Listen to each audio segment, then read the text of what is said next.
آج ہمارا اللہ سے تعلق ٹھیک نہیں ہے، اس لیے تو نماز سے کام ہی نہیں بن رہے۔ اللہ تو ایمان والوں کے دوست ہوتے ہیں، آج ہماری اللہ سے کیا دوستی ہے؟ کچھ بھی اللہ سے نہیں کرا سکتے، مخلوق سے مانگتے ہیں جا کے۔ حضور فرمایا ابن عباس، جب بھی سوال کرنا صرف اللہ سے کرنا۔ آج ہم ساری دنیا سے سوال کر رہے ہیں، اللہ سے نہیں۔ کیوں؟ اللہ سے لینا نہیں آتا۔ حضور صلی اللہ علیہ وسلم فرمایا جو مخلوق سے مانگے گا اللہ اس کو بڑا فقیر بنائے گا، اور قسم کھائیے جو صدقہ کرے گا اللہ اس کا مال بڑھائے گا۔ اللہ سے تعلق ٹھیک کر لیں میرے پیاروں، اللہ وہ دنیا بنائے گا، آخرت ہم سوچ بھی نہیں سکتے۔ اللہ سے تعلق رہیں گے جو آج اس ماحول میں، اس میں اللہ سے تعلق تھوڑی ٹھیک ہوگا۔ یہاں نماز پڑھی، وہاں 4 لڑکیاں دیکھی، گیا سارا تعلق۔ مسئلہ ہے میرے پیاروں۔ میرے گھر ایک لڑکا آیا، مسجد میں ملا، سعید بھائی آج کل چور ڈاکو بہت آ رہے ہیں ڈیفینس میں، کوئی تعویذ دیں میں لٹکا لوں تاکہ چور نہ آئے، گھر میں لٹکا لوں۔ میں کہا اگر چور نے 10 تعویذ لٹکائے ہوئے پھر کیا ہوگا؟ تو کہتا کیا کروں؟ میں کہا 3 دفعہ آیت الکرسی پڑھ کے گھر میں دم کرنا، انشاءاللہ چور نہیں آئے گا۔ اس نے آیت الکرسی پڑھی، صبح آیا سر پھٹا ہوا، ہاتھ ٹیڑھا ہوا، کہا سعید بھائی مروا دیا آپ نے؟ اور میں نے کہا کیا؟ کہا اتنا مارا ہے زندگی میں نہیں کسی نے مارا، ماں گھوسے مکے ٹڈے ڈنڈے داڑ دوڑ، اتنی گالیاں، اتنا ذلیل کیا۔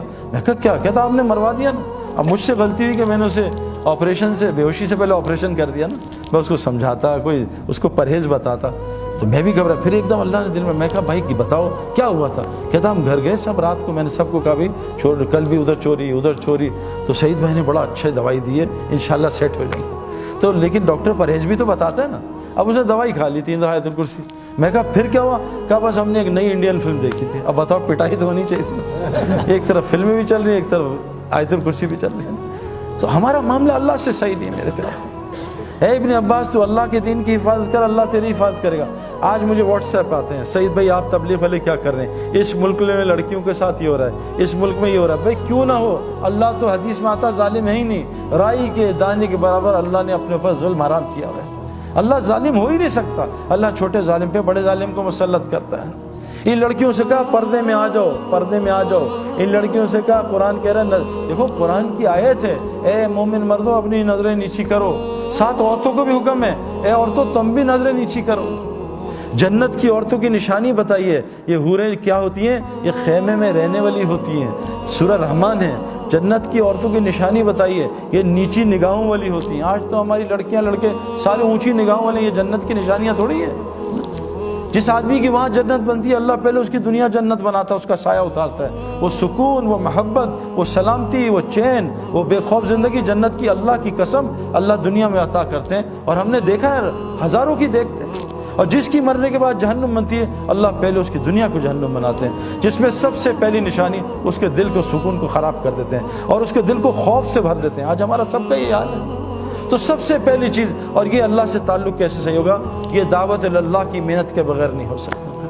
یہ جو تبلیغ میں لگ رہے ہیں نا لوگوں کو اللہ کا تعارف کرانا، فرمایا کیا کہ تم اللہ کے محبوب بننا چاہتے ہو، تم لوگوں کو اللہ کا محبوب بناؤ، اللہ تمہیں اپنا محبوب بنا لے گا۔ یہ دعوت اللہ کی محنت میرے پیاروں، حضرت محمد صلی اللہ علیہ وسلم آخری نبی ہیں، پہلے نبی آتے تھے لوگوں کا تعلق اللہ سے جوڑتے تھے۔ آج یہ ایک ایک امتی کی ذمہ داری ہے، ہر مسلمان جس نے کلمہ پڑھ لیا، شادی ہو گئی ہے، چاہے وہ لڑکی ہے چاہے لڑکا، اللہ قرآن میں کہہ رہے ہیں جس کا مفہوم، میں کن پہ رحم کروں گا؟ ان مردوں پہ اور عورتوں پہ جو ایک دوسرے کے مددگار ہوتے ہیں۔ کن کاموں میں؟ امر بالمعروف اور نہی عن المنکر میں، نماز قائم کرنے میں، زکوٰۃ ادا کرنے میں، اور اللہ رسول کی اطاعت میں۔ جو یہ 4 کام کرے گا اللہ کہہ رہے ہیں میں ان پہ رحم کروں گا۔ آج ہم کس پہ ایک دوسرے کی مدد کر رہے ہیں؟ آؤ میں نے موبائل کی شاپ کی ہے اس کی دعوت، آؤ میں نے کپڑے کی شاپ کھولی ہے اس کی دعوت۔ آج ہم لوگوں کو اللہ کی طرف نہیں بلا رہے۔ میرے پیاروں، ایمان بنانے کے لیے اللہ سے تعلق ٹھیک اس امت کے لیے ضروری ہے، اس امت کے لیے ضروری ہے کہ لوگوں کو اللہ کا تعارف کرائے۔ پھر دیکھو جنید کی طرح اللہ اس کا کیسے تعارف کرائیں گے۔ دعوت اللہ کی محنت ہر مسلمان کے لیے امپورٹنٹ، یہ ہمارا پیٹرول ہے، اس کے بغیر گاڑی ٹھیک نہیں چل سکتی۔ دعوت اللہ کے بغیر آنکھ کنٹرول میں نہیں آئے گی، زبان کنٹرول میں نہیں آئے گی، کان کنٹرول میں نہیں آئیں گے۔